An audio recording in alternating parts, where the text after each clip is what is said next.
Começando. Fala, Fernando, você ia falar. Não, não, porque eu vou falar alguma coisa a respeito de políticas públicas que o governo não.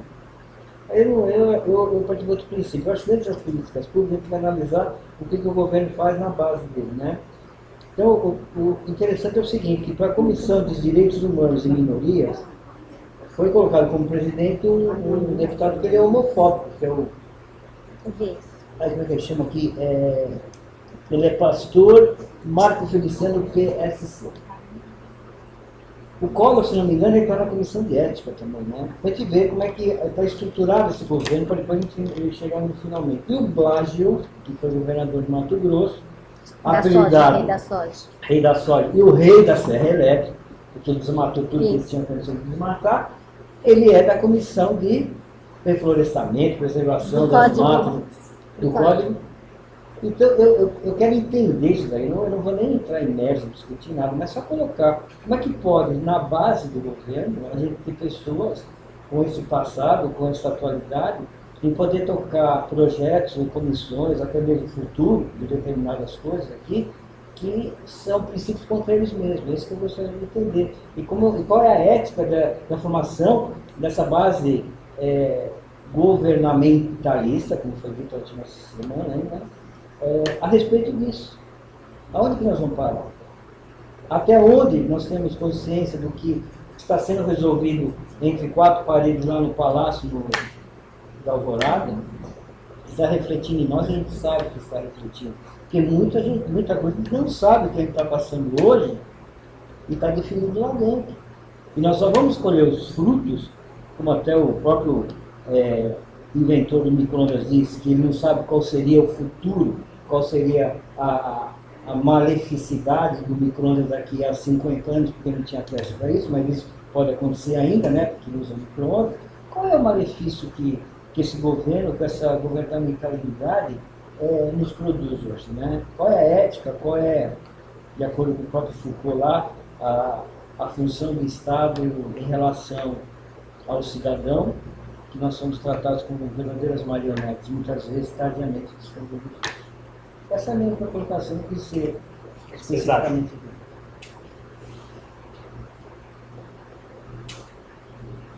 Eu acho que o povo não olha por o povo não olha por os caras fazem, eles chegam lá em cima, aí fazem lá tudo que eles querem e ninguém fala nada. Mas esses caras aqui foram tudo votados, esses caras foram tudo eleitos, eles tiveram voto para ser eles, não foram assim indicados. A eleição você vai ser da Comissão dos Direitos Humanos e Minorias. Ele foi eleito. Mas eles foram eleitos lá dentro, né? Por isso mesmo. Então, como é que fica isso? Nossa. O que a gente pode fazer em relação disso com o Foucault?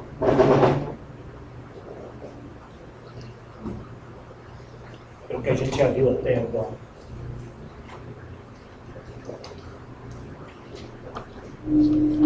A manipulação do Estado aos cidadãos.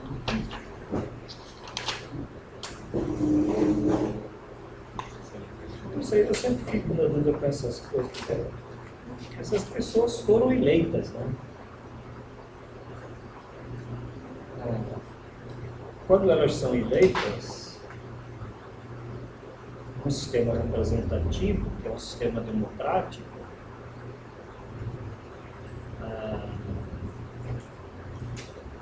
o que é que eu questiono? As eleições que botaram esse cara lá e o sistema que botaram pessoas como essas lá? Ou a falta de continuidade da participação política que não se faz depois que a gente elege? Aí fica por conta do próprio Congresso fazer essas composições, né? Porque não há dúvida, isso por trás disso tem uma composição política, né? Tem interesses políticos da própria casa. Nós somos uma democracia representativa. Também temos instrumentos de democracia direta. Mas o que é que falta nesses casos? No caso, por exemplo, do Renan Calheiros, tem a pesquisa aí, esses dias estão dizendo que 84% é contra ele ser o presidente do Senado. E o que é que vai acontecer? que essas coisas não mudam de verdade? Não existe. O problema é só político? O problema é só da estrutura e da composição política? Que nós temos, é o problema do sistema político, tem alguma outra, algum outro dado? Mas o Brasil não optou por sistema político de troca? Nós temos uma política de troca. Eu faço o que eu negocio com o meu Congresso, com a minha Câmara. Essa foi a opção do governo do Brasil. Então, a opção do governo não é diferente da opção do governo inglês, americano, ou francês, diferente.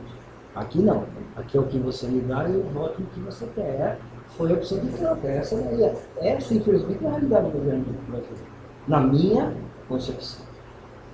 Mas a troca também tem o povo do outro lado. Né? Mas qual a participação do povo? Pois é, mas então, é isso que eu estou perguntando. Então, mas é isso que eu estou perguntando.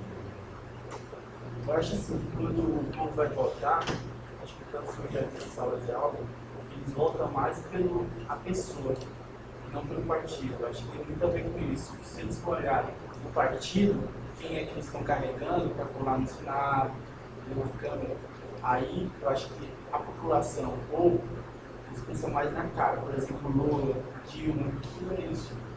Acho que não olha muito nisso.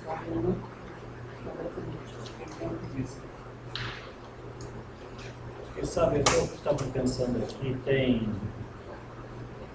uma coisa que eu tenho falado essa semana, que é o conservadorismo troca de dogmas, mas continua sempre procurando um dogma. Né? O brasileiro, eu acho que de certa forma ele vai permanecer, acho que vai demorar muito, se algum dia vai mudar essa circunstância de fazer essa troca, trocar um dogma por outro dogma. Eu fico me perguntando, se não fossem esses caras, quem seriam os outros e seriam melhores? Né?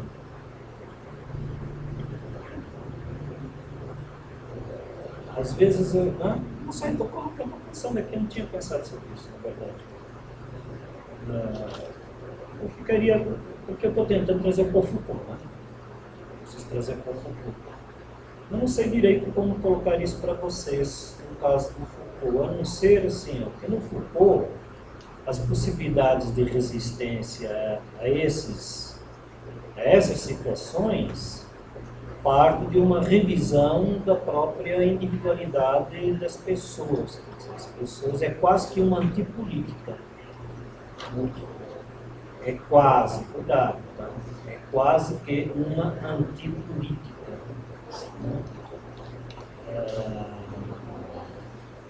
Antipolítica no sentido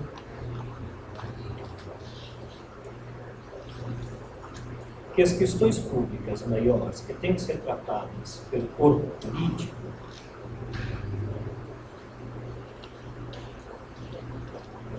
deveriam ser consequência de posturas individuais, cotidianas, que formassem uma ética diferenciada nesse momento das políticas públicas. Eu acho que o Foucault diria o seguinte, bem, não adianta muito nós ficarmos falando mal desses indivíduos ou desses momentos, quando não existe em nós mesmos uma necessidade cotidiana e permanente de fazermos diferença.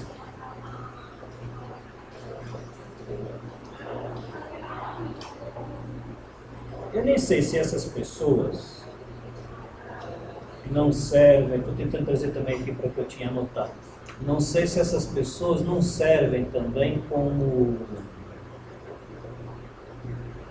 Essas pessoas não servem como... laranjas, né? Como a gente fala, se você quer falar, né? É isso. As pessoas não servem aquilo como o outro lado que tem que ser dado ao público, que não é, na verdade, um público criativo, politicamente, então a gente entrega uns bodes expiatórios de vez em quando para ele pouco. Paradoxalmente, não tem muito o que fazer, porque se você também não fizer nada e não se manifestar contra esses indivíduos e essas situações, fica do jeito que está. Mas manifestar também, às vezes a gente se pega pensando se a nossa manifestação vai no sentido mesmo, né, de aprofundar essas questões até o nível em que nós nos envolvermos nós mesmos com a nossa maneira de ser com relação a essas coisas. Ou se aparecer um mais bonzinho lá, mas que também rouba e faz, se nós aceitamos. Por exemplo, que é comum entre nós falar que o rouba das faz, né? As massas têm, principalmente quando elas têm algum tipo de carência, elas tendem sempre a se aglutinar em volta de um indivíduo, de uma proposta, pode ser mirabolante, né? Pode ser megalomania.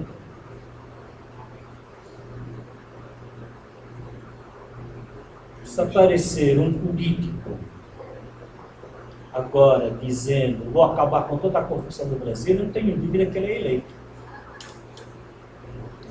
A pergunta é, isto é melhor? Seria melhor? Poderíamos nós acreditar que isto realmente iria acontecer de forma diferente?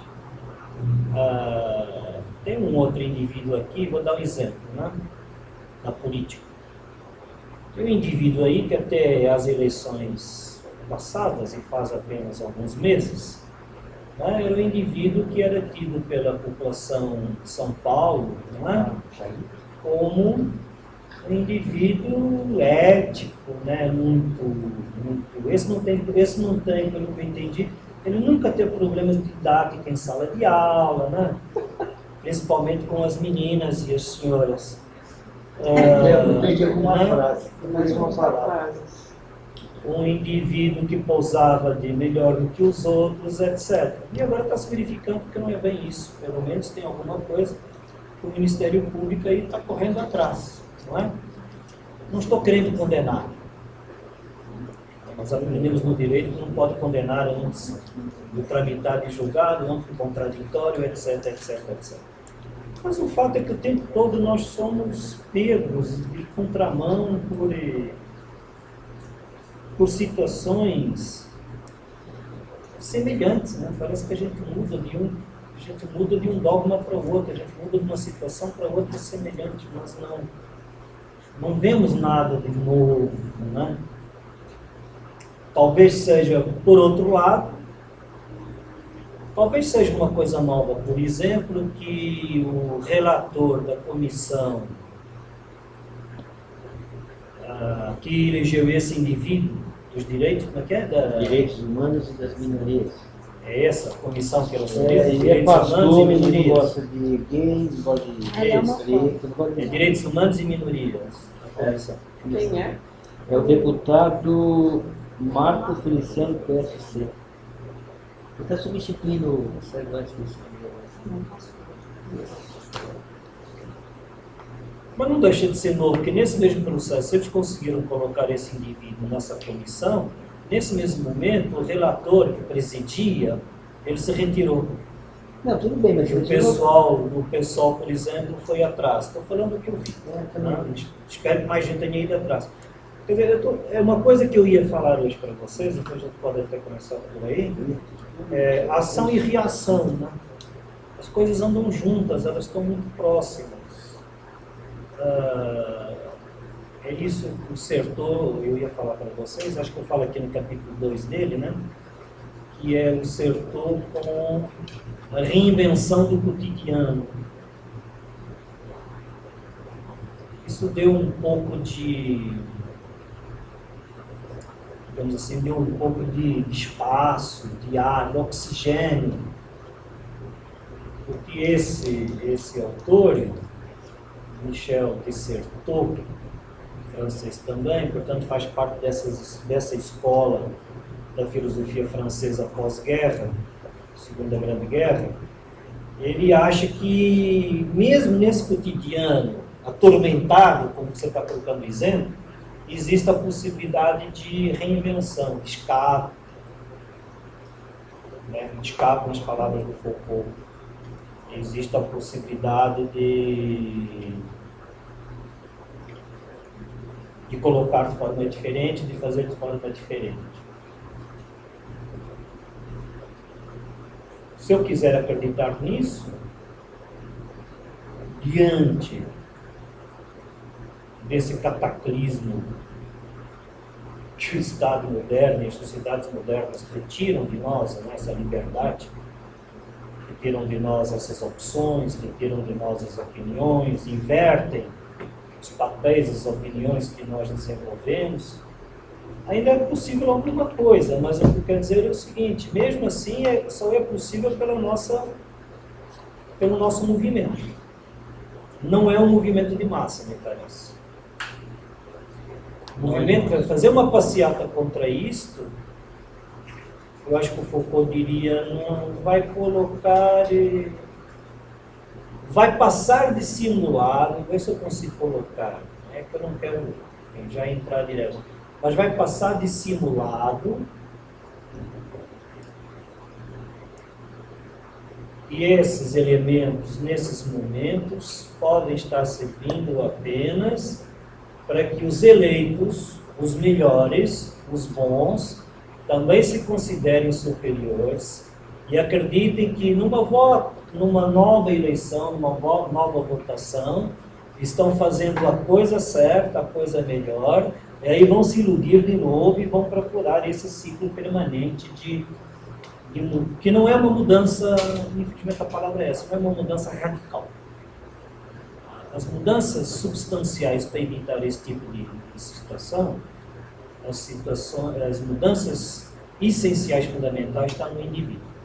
Então, que nem a ideia das algumas ordens iniciáticas, que eles acreditam não, esse é o projeto, é o âmago deles, que é o seguinte, muda a pessoa para mudar em volta e a partir daí, com essa aglutinação de todos mudando individualmente, você cria uma nova sociedade, mais ou menos por aí. A diferença, já que você falou nisso, a diferença, eu vou falar aqui até um pouco da Bíblia hoje, por causa desse livro que eu estou lendo, mas a diferença é que isso é feito de forma, não é feito de forma secreta. Nem é usado a forma secreta como forma superior em relação aos demais grupos ou às demais situações. Eu não sei se estou conseguindo me explicar. A ação do indivíduo, aqui no Foucault, não é uma ação que eu escrevi aqui, que eventualmente pode até gerar um movimento de massa. Mas não é esse o objetivo. Se eu entendi das tuas palavras, o jeito que você falou me pareceu, se estiver errado, senão me corrija, mas eu entendi que o indivíduo já é pressuposto da prática política desses grupos, certos grupos, que usam a educação do indivíduo para fazer a diferença no grupo. O Foucault diria sim, mas essas aproximações são aproximações amorosas. Não são aproximações ideológicas e políticas. Não existe um projeto para isso. Não existe uma disposição a isto como fundamento para se criar a diferença. Acontece no fluxo do viver, por isso que eles colocaram a questão do fluxo. A existência como fluxo. Não é uma disposição prévia, não é um projeto. O projeto é se encontrar nos fluxos e nos fluxos, eventualmente, no fluxo dessa vida pós-moderna, contemporânea, as pessoas também vão se encontrar com relacionamentos, com discussões, com discursos diferentes, mas que acabam se aproximando umas das outras e aí estão fazendo as coisas diferentes, sem canalizar energias, sem planejar isso. Qualquer tipo de ajuntamento, qualquer tipo de grupo, qualquer tipo de agremiação que se faça para planejadamente fazer a resistência às políticas de domesticação, se for feito previamente em grupo, como grupo, vai cair de novo na hegemonia de um grupo, no poder de um grupo, no poder saber de um grupo. E não é o grupo aqui não é o grupo que vai contra o grupo. Aqui é o indivíduo, na sua individualidade, constrói possibilidades outras que o grupo não conseguiria fazer. O grupo não conseguiria fazer. Porque o grupo precisa de organização. É por isso que os anarquistas gostam desses autores. Quer dizer, em última análise, você tem aqui um pezinho do anarquismo. Agora só vou reforçar. Isto significa que acontece tudo de forma individual. As pessoas podem se encontrar e vão se encontrar. Provavelmente mais por dissociações, por divergências, as pessoas vão se encontrar provavelmente mais por divergências e por contradições do que por pactos comuns. Mas elas vão se encontrar. Elas vão se encontrar no próprio fluxo do viver, no próprio fluxo desta existência. A existência precisa ser assim. Começa a ter gente, autores radicais com relação a essa coisa do devido, como Deleuze, esses caras aí, aquele outro lá, Deleuze, não tem aquele outro lá, Derrida. Tudo é muito incondicional. Grupos são condicionados e condicionam.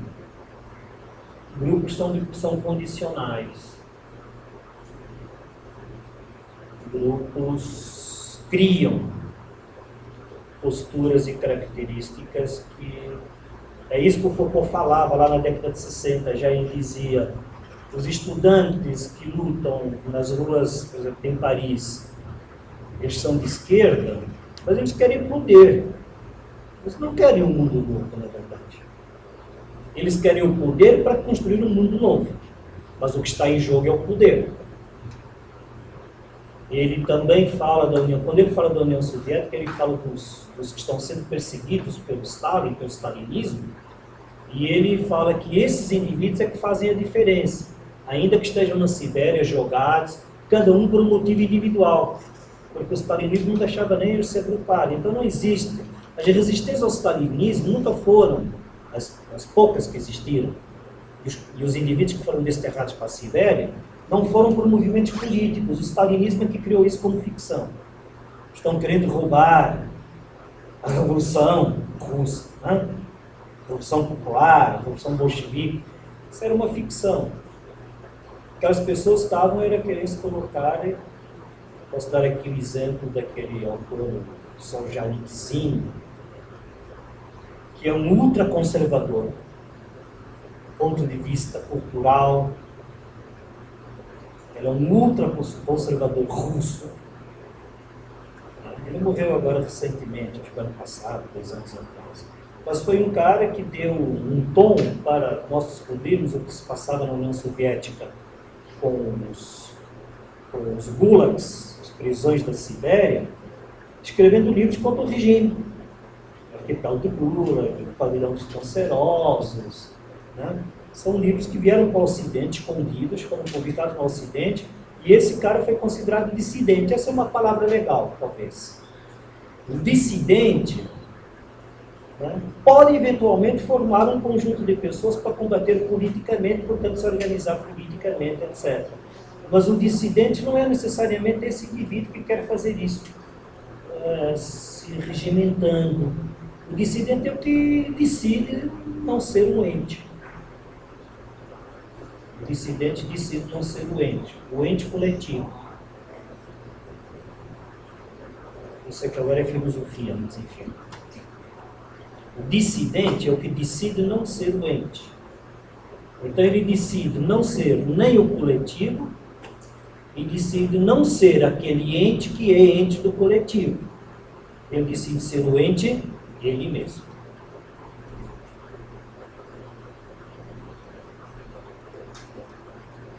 Só que para ser o ente ele mesmo, ele tem que ser contra o ente coletivo.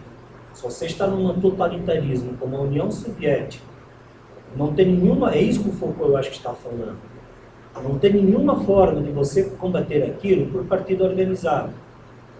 E isso foi uma verdade, né? A possibilidade daquilo ter sido questionado não veio de organização política. Talvez o que tenha mesmo, eu estou exagerando aqui, talvez que eu lembrei agora do Trotsky, né? Coitados dos meus ex-companheiros, mas o fato é o seguinte, não, vou falar assim, apesar dos grupos que se colocaram politicamente por causa de divergência de esquerda, etc., mas, por exemplo, o trotskista ela queria o poder. Ele não queria se libertar, na verdade, dos malefícios que traz essas conjunturas de política que você começou colocando, entendeu?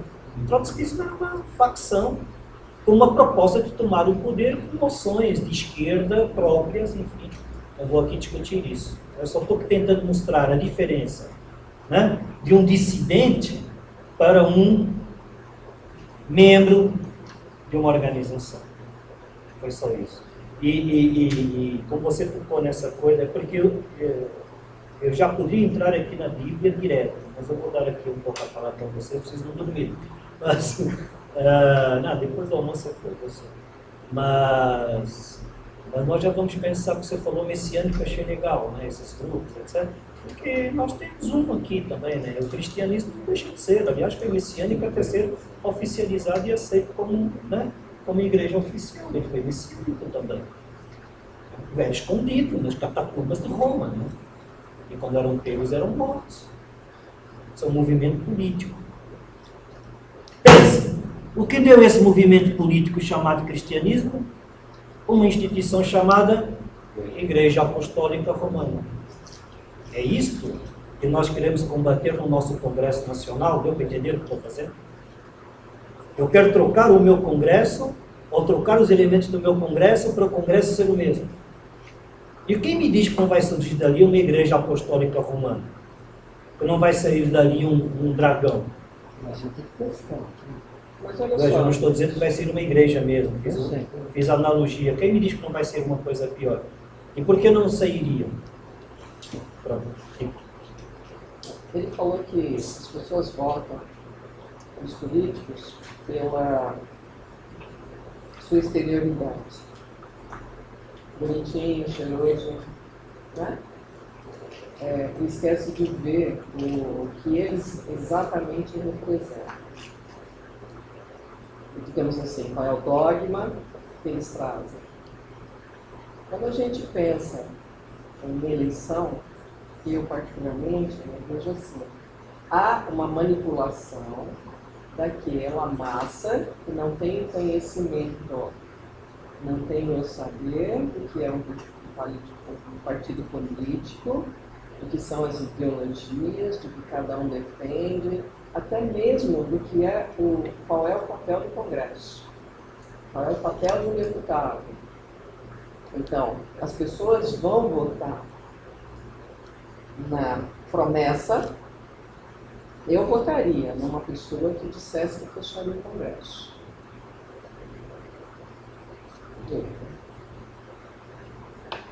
Mas Com é o pouco perigoso. conhecimento que eu tenho. É perigoso ter essa conversa? Eu tenho medo. O pior que tem estar lá dentro. Não? Não seria trocar um dogma por outro? Ah, mas aí você está indo assim a. Aí é o extremo, né? O céu e o inferno. Será Não, que fechar o seria? Congresso. A visão Ah, não sei. Não sei, a gente já teve uma fase que fechou. Eu acho que é muito. Não sei. Porque eu acho que do um jeito que está, nós não vamos demorar muito tempo. Nós vamos passar a vida inteira, os nossos filhos, os nossos netos vão continuar vendo o que está acontecendo. Eu quero poder? Quero. Mas para que eu quero poder? Para continuar manipulando e colocando a massa no lugar que eu quero. Eu acho que o grande político, o grande líder, na minha opinião, acho que até as próprias literaturas dizem, o grande líder não é aquele que coloca o poder acima de tudo e obriga a se fazer, mas o líder é aquele que vai na frente e ensina o caminho. Aquele que dá a mão a todos e ensinar, e até mesmo colocar a mão na massa. Desculpa, o Hugo Chávez deu a mão para quem? Eu acho que o Hugo Chávez líder. aí mas ele é muito populista, ele foi pro lado populista. É que eu não tenho nenhuma assim, paixão pelo Hugo Chávez, não tenho nem por ele, nem por esse Chávez é Delgado. político que fechou os olhos do povo porque ele dava para o povo o que o povo queria. Ele era extremamente Política autoritário. do pão e vinho. Ele dava o que o povo queria e o povo colocou ele lá em cima e usou ele e ficou lá. Capaz de E, na verdade, ele matava quem se opunha a ele. A gente sabe muito bem como fazer isso. Só que eles não enxergam isso, porque ele fazia o que o povo queria. Não precisa ir tão longe, né? Hã? Antônio Carlos de Magalhães. Manipulava a Bahia. Quem é que manipula a Bahia hoje? Wagner, não sei qual. Eu não acho que é a família mais. A família do Magalhães, eu acho que agora é do Wagner, não sei o que vai acontecer. Quem foi governador? Mas aí a gente já está falando de locais assim, meio ainda coronelismo ainda, né? Ainda eu acho que Líderes, cada um a seu jeito. Um usa o coronelismo a seu favor para se manter no poder, para continuar manipulando os seus eleitores, o povo, a massa. O outro usa o exército. Mas peraí, então me dá um exemplo aqui. O Gandhi foi um cara que tinha 1,50 m de altura, pesava 40 quilos. Ele modificou a cara da Índia perante a Inglaterra, que era uma potência mundial. Sem levantar uma arma, sem levantar a voz, sem ficar sem comer. Sabe? Então, esse tipo de pessoa que eu acho que a gente precisa ter em determinados locais. Aquele que transmite para o ser humano uma acessibilidade que nós não temos hoje mais, nós perdemos totalmente, nós viramos eternamente materialistas, encontra um caminho diferente.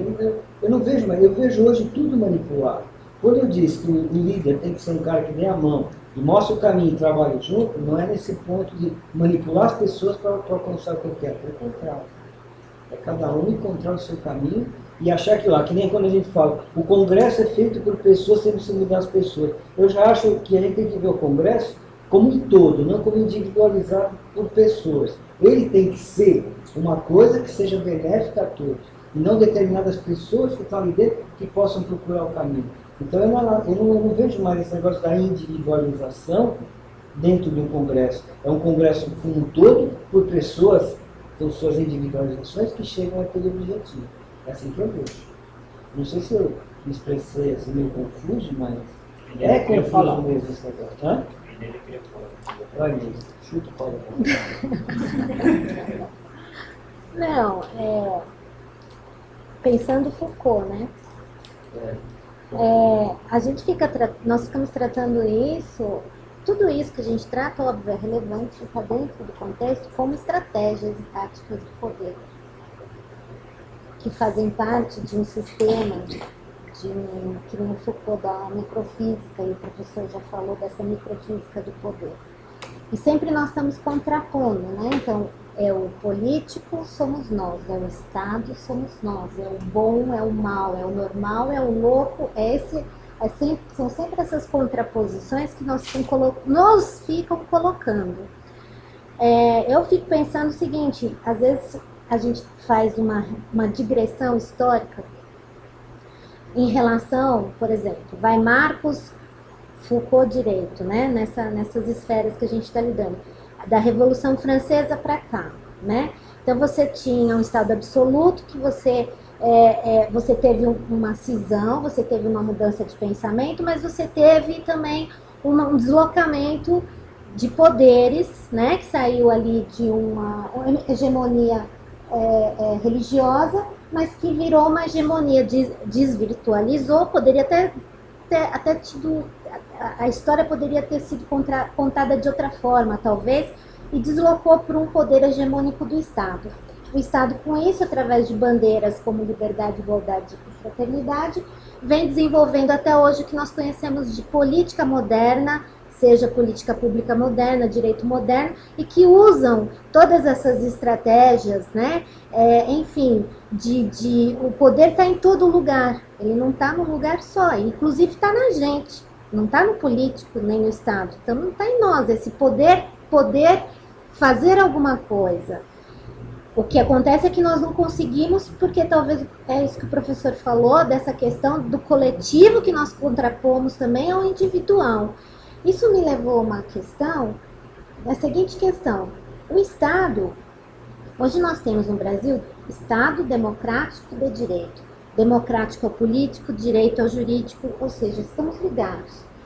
Esse Estado democrático de direito, ele foi formatado coletivamente, e nós temos aqui, vamos supor, nós individualmente. Eu vou deixar um pouco democrático. O de direito, você tem, por exemplo, para o direito, princípio da legalidade nossa, legalidade não é penal só, não. A legalidade nossa é nós fazermos tudo o que a lei não proíbe. Princípio da legalidade do Estado é só fazer aquilo que a lei permite. Só que isso, de certa forma, quando você vai se aprofundar politicamente, dentro do juridicamente, eu levantei isso por causa até daquela pergunta, né?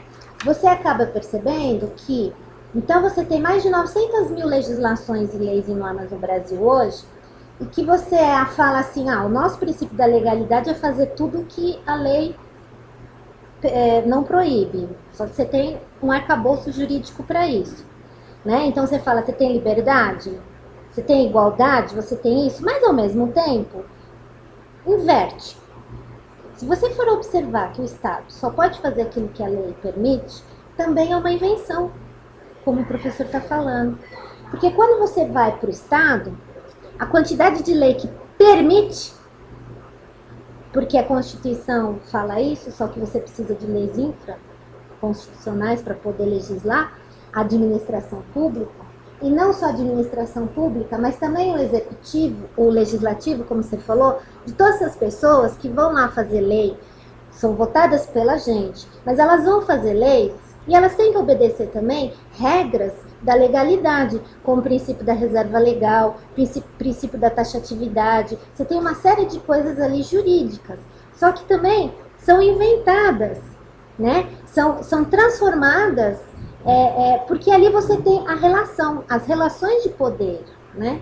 Aí eu fico pensando, e eu tô fazendo essa pesquisa, então eu fico pensando sempre nessa inversão, do quê? Porque o Estado vem, através do princípio da legalidade dele, falar que um dos princípios derivados disso é a supremacia do bem coletivo em detrimento ao individual.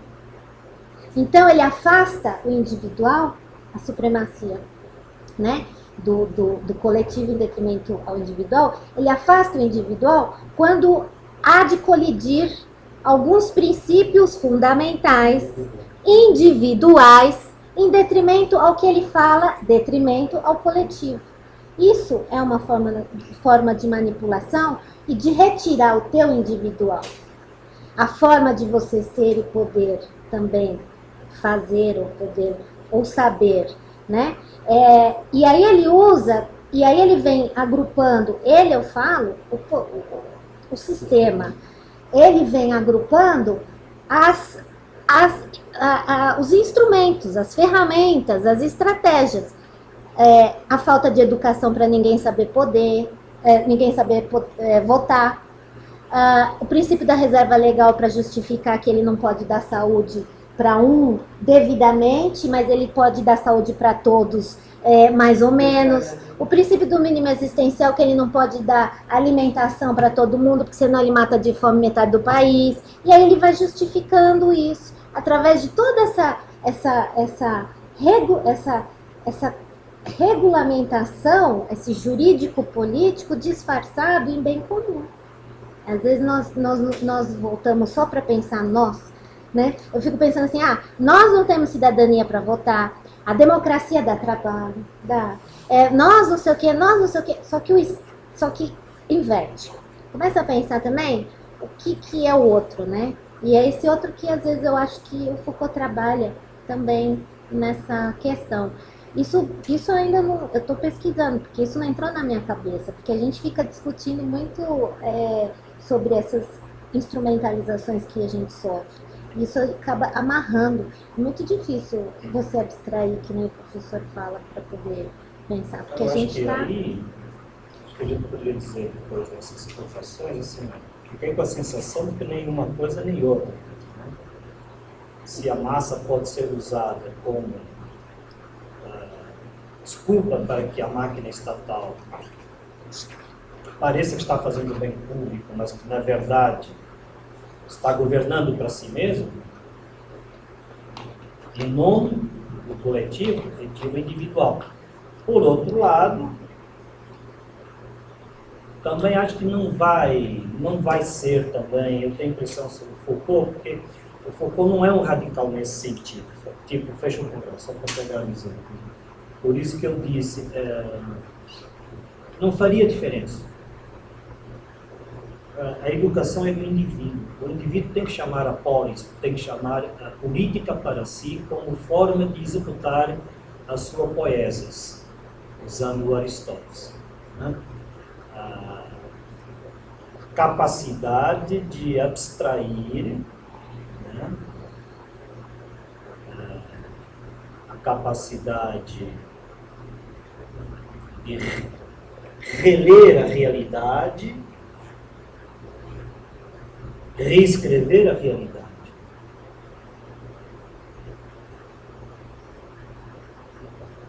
Fazendo por seus próprios princípios, por seus próprios argumentos,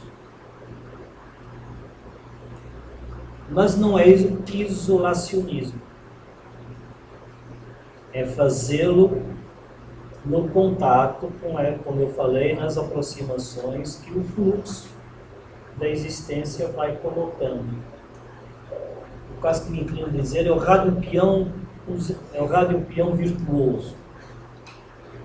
Porque o rádio peão da maledicência, esse é fácil, esse os homens repetem mimeticamente, porque o rádio peão da maledicência geralmente canaliza todos para como massa de manobra. Ou seja, é muito mais fácil convencer um grupo de pessoas a alguma coisa em conjunto, falando mal de alguém ou de alguma coisa, do que convencer a agrupar pessoas, né, falando bem de alguma coisa ou de alguém. Sempre foi assim, e provavelmente sempre será, inclusive tem algumas divagações aqui depois no final, eu fazer com relação. Isso na verdade é uma violência. Se você parar para pensar, o que está em jogo aqui é a violência. Portanto, se eu quiser procurar uma outra forma de agir politicamente, se eu repetir a fórmula geral, o dogma geral, agora é o Renan Calheiros, é esse Feliciano, amanhã vai ser o outro, amanhã vai ser o outro, é isso que eu estou dizendo.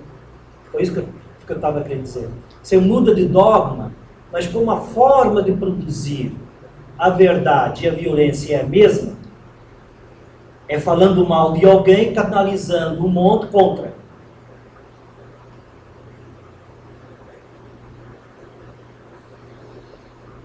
Eu estou me lembrando aqui que no carnaval eu saí com um negócio na cabeça, dizendo fora Renan. Então, agora vocês devem estar pensando, mas e aí? O senhor acabou de dizer para não entrar, né? Nessas aí.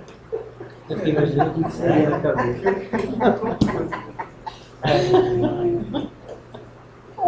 Agora, veja o detalhe.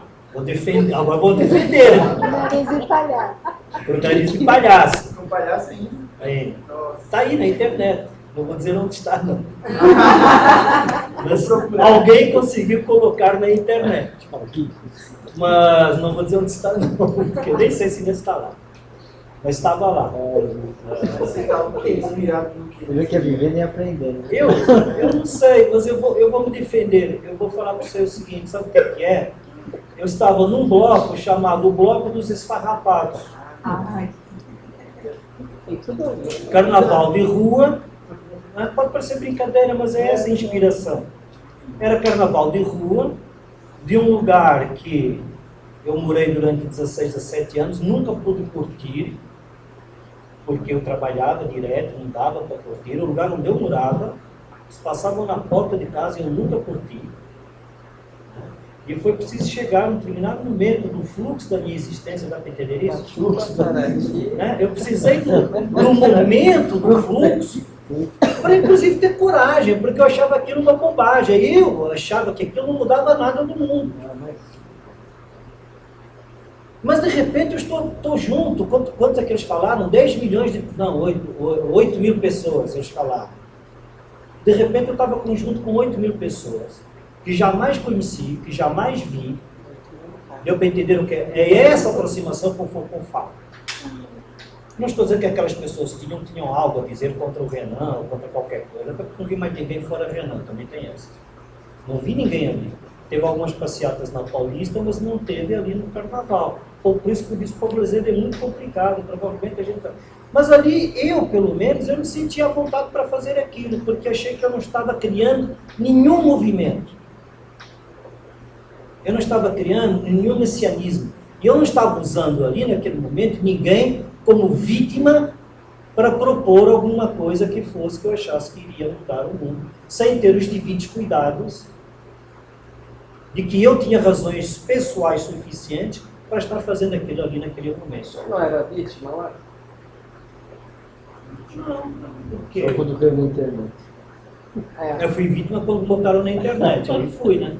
Porque aí a massa me pegou e Mas qual foi o seu objetivo pessoal de passaram colocar? uma mensagem que estava dentro de mim num fluxo de pessoas que não iriam criar nenhum movimento a favor disso. E eu, se eu visse isso, eu ia achar que o senhor era vitimizado. Por quê? Não sei. Mesmo sem ver a foto que eu vou procurar, eu já estou esse criando uma tem uma ideia, uma outra imagem. coisa que aquele fala no livro Foi satisfatório? sobre o masoquismo e sobre o sadismo. Foi satisfatório. Tem uns caras lá que pararam. O quê? Pararam. Teve um senhor que estava sentado numa mesa na hora que estava passando. Estava sentado numa mesa tomando cerveja e tal. Aí ele veio lá, puxou, falou, é isso mesmo e tal, não sei o quê. Pronto. Você viu? Eu fui embora. Para mim estava realizado o meu projeto. Né? Eu estou tentando chamar a atenção, porque ia parecer, eu não queria parecer incoerente comigo mesmo. Né? Só dei o exemplo e me expus porque eu não queria parecer incoerente comigo mesmo.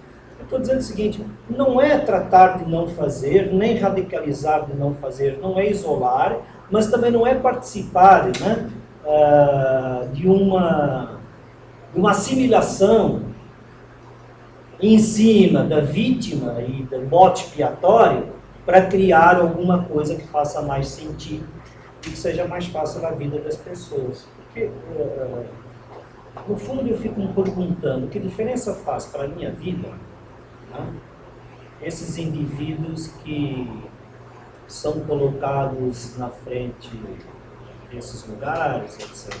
E essas pessoas vão aparecer. O Foucault tem um texto que ele diz o seguinte, a diferença que eles fazem, nenhuma, mas ao mesmo tempo toda.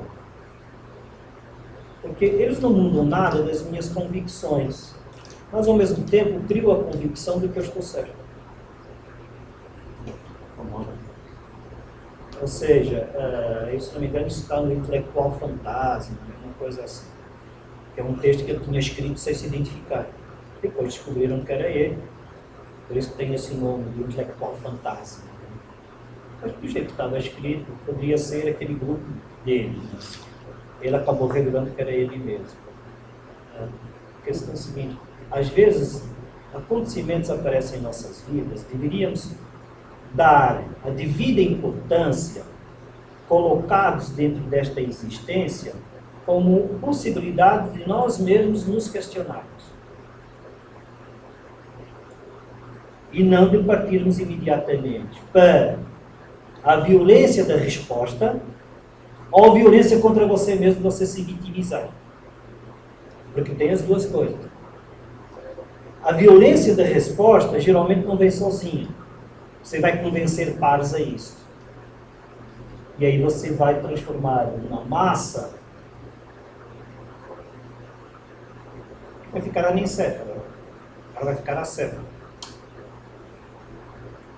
Eu falei anencéfala, às vezes parece que não tem nada dentro mesmo, mas pelo menos acéfala. E isso sim é uma maldade, né? Eu chegar a angariar. Por isso que o Foucault brigava. O Foucault brigou contra os caras sobre a Revolução Vermelha do Mao Tse-tung lá.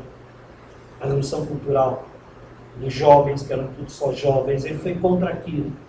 Porque ele viu naquilo a bestialidade a serviço da troca. Do poder por outra forma de poder. Ou de um dogma por outro dogma. Portanto, tinha conservadorismo ali. Tinha dogmatismo, tinha conservadorismo. Não era uma coisa revolucionária ali. O revolucionário é você estar sozinho, precisar estar sozinho, querer estar sozinho para ter a convicção. Então, quando a Eneida fala, esse exemplo dela, né? O Estado só obedece conforme a lei, mas conforme a lei nunca vai ser possível atender universalmente, ele mantém o estereótipo do universal e faz a reserva do possível do jeito que ele quer. E ele fala em nome da coletividade para fazer isso. Não sei se isto é melhor, é isso que eu estou dizendo. Agora, atitudes, porque, veja, sabe qual é a questão? Eu fiquei aqui pensando. Vou voltar ao exemplo da Sibéria que ele dá, que foi ficando na minha cabeça. Ele não estava a favor daquelas pessoas, porque aquelas pessoas constituíam um núcleo de oposição ao regime político. Ele estava a favor daquelas pessoas porque elas constituíam individualmente, cada um, uma resistência ao saber poder daquele momento. Na medida em que eles não estavam organizando e nunca jamais organizaram nenhum movimento revolucionário. Eram revolucionários em si mesmos. Não precisava do movimento para ser. Agora, repito, isso não significa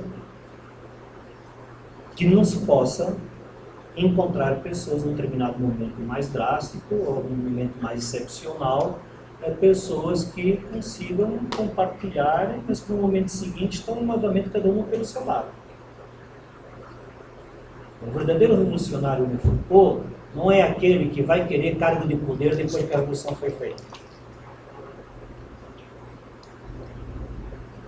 E se máquina administrativa for necessária, inclusive politicamente, se for necessário um sistema político e tudo mais, como provavelmente ainda será por muitos e muitos séculos, que isso seja feito de uma forma que nós tenhamos o mínimo de condições de segurança para nos constituirmos a nós mesmos. Se vocês caírem no dilema, porque enquanto houver um poder constituído, isso nunca poderá existir, só restou a alternativa anarquista, que é a autocomposição e a interdisciplinaridade absoluta.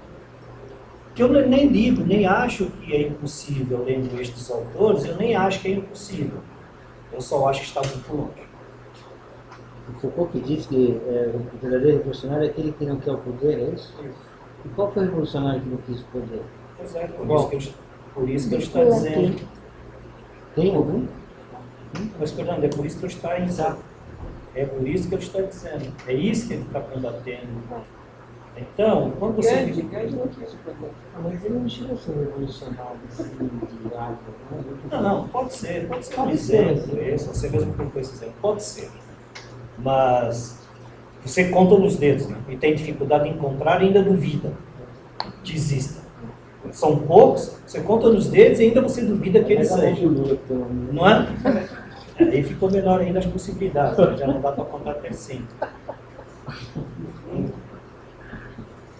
Conseguimos equacionar um pouco isso. Eu sei que é um paradoxo, quer dizer, você fica assim na prática se perguntando como é que faz isso.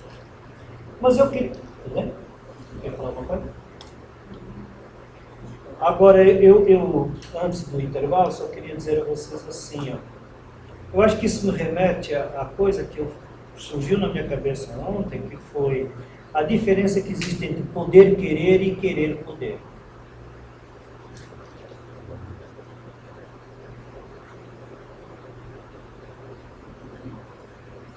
E querer poder.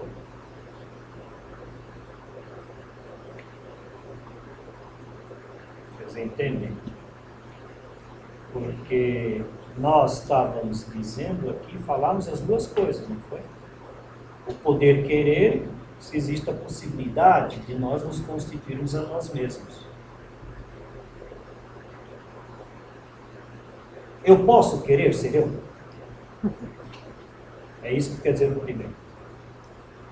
Existem oportunidades para eu poder querer?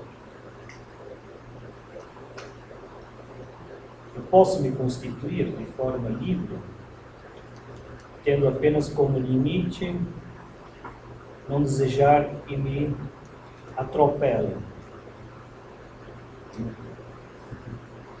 Eu tenho oportunidades e existe espaço para eu poder querer, tendo apenas como limite que não me atropelem. Eu sei que eu inverti, mas foi de propósito para vocês pensarem qual é a ética que está aqui. Quando eu digo, o meu limite é não querer que me atropelem neste meu constituir-se, significa dizer que é não farei ao outro isto. No dia que eu fizer, serei atropelado por direitos iguais. Nós não somos iguais em direitos. Falamos isso na aula passada, não sei se ficou muito claro. Que nós somos iguais, diz Heidegger, é na memória. A capacidade de ir buscar um repertório de elementos e de convenções a transposição da realidade para mim mesmo. Ficou filosófico demais, tá bom? Então é assim. Nós temos todos de iguais como humanos é a capacidade de resgatar informações, experiências. Somos iguais na capacidade de.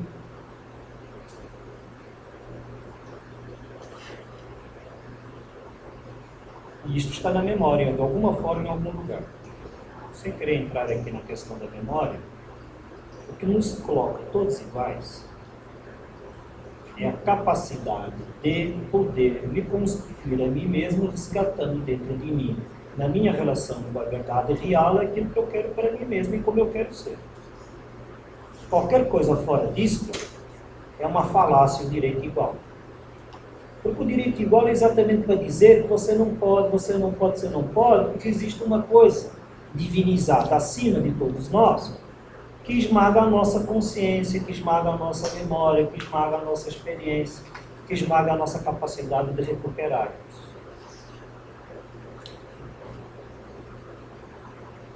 Foi pesado demais, está parecendo nazista, não é? Falou mal dos direitos humanos. Pessoal, não tem nada a ver com o céu, essa consciência não tem nada a ver com o céu. Eu digo que o céu é aquela teoria cretina, né? Cinismo no céu. Hã? Aquele que você estudou. É, não tem Que você trouxe. É isso mesmo, tem a ver. Tem a ver. Só que ali tem a ver que você tem que ir à profundidade do objeto, que existe uma realidade, existe uma verdade real das coisas. A verdade real que aqui existe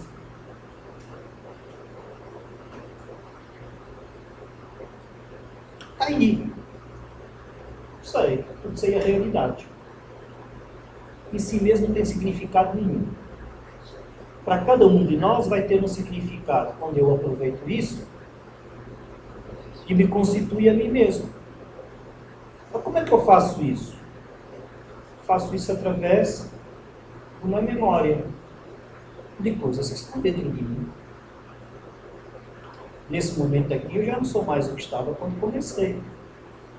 Porque esta experiência aqui, concebida como real, não é que ela entrou como ela está aí para mim. Ela entrou para mim como eu trabalhando sobre ela. Se assim foi para mim, foi para ela, para você, para ela, para ela, para ela. Entendeu?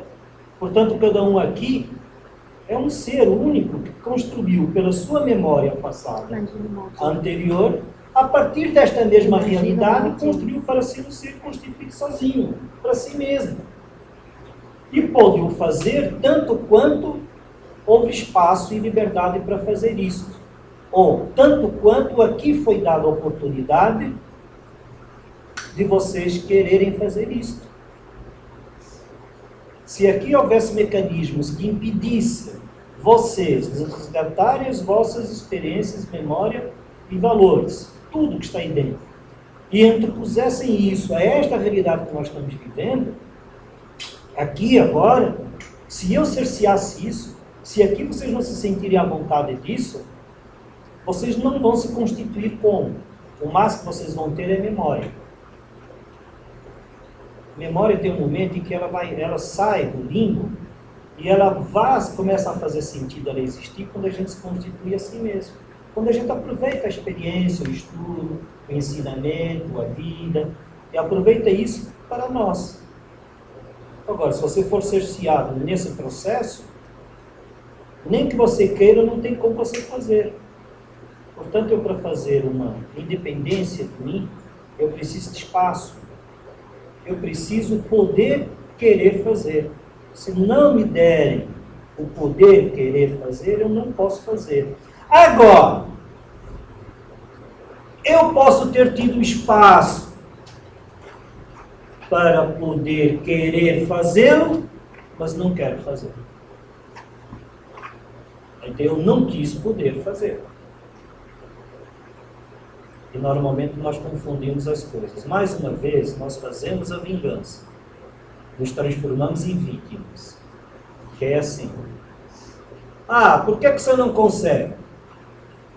Posso dar aqui um exemplo, só para dar uma desabafadinha aqui, imaginando que vocês são mais meus amigos do que outra coisa. O indivíduo que escreve... depois daquela do fora revocar isso, eu quero liberar. Tá bom. Posso falar? Vou falar para vocês. Nessa turma que esse indivíduo falou isso, ele foi o único representante de sala que fez colagem de textos que mandou para o trabalho, que tinha que mandar para mim valendo nota. Ctrl-C, Ctrl-V. É só uma coincidência, obviamente. Por isso que ele fala que não está entendendo a constitucionalização, a textualização. Por isso que é uma coincidência. Eu acho que ele também foi o único dos alunos que passou o resto, desses que ele colocou a maioria. Isso mesmo. Mas o que eu quero dizer é o seguinte: Ele teve a oportunidade. por que que eu quis? Você entendeu? O que é que eu quis dizer? Ele teve o poder querer, mas ele não quis poder. O que é que ele faz agora? Ele diz que não pode querer. E a culpa, obviamente, é do divino aqui. Eu virei a vítima. É óbvio, porque eu sou o Deus que impedi ele de poder querer. Por isso que esse texto todo, ele fala com um psicólogo e com um neurolinguista, com um neurologista. O processo de vitimização é o processo de escape da fraqueza do indivíduo que só sabe se vingar. Esse indivíduo, com as palavras do Nietzsche, esse é o indivíduo fraco. E aí o Nietzsche diz assim, e é impressionante como isso vai minando as forças dos que são fortes. As pessoas veem e falam que tem uma raça superior. Não é isso. Não é raça. Ele está no plano individual. No plano individual, a mente humana vai criar. Quando você começa a regimentar pessoas, aí você está agindo messianicamente, nesse sentido, né? E o que é que vai mudar? Absolutamente nada. Absolutamente nada. O melhor que pode acontecer para esse grupo de pessoas é não aprenderem nada. Eles ficarão extremamente satisfeitos. Vão continuar achando que agora tiveram o poder querer. Nada. Porque também não adianta o poder querer sobre coisa nenhuma. Essa é a falácia. Ah, você é livre. Sobre o quê? Ah, eu não sei. Quem foi que falou não tem conhecimento para isso. Então, como é que eu vou decidir e optar se eu não tenho conhecimento? Mas isso dá tranquilidade, não é? Porque não tem ninguém te passando conhecimento. Você fica feliz. E aí você responde qualquer coisa. Na primeira que você é cobrado, você tenta fugir pelas técnicas que ele está habituado a ter sido usado. Na verdade, é um coitado. Essas pessoas foram usadas a vida inteira assim. Elas foram usadas assim a vida inteira.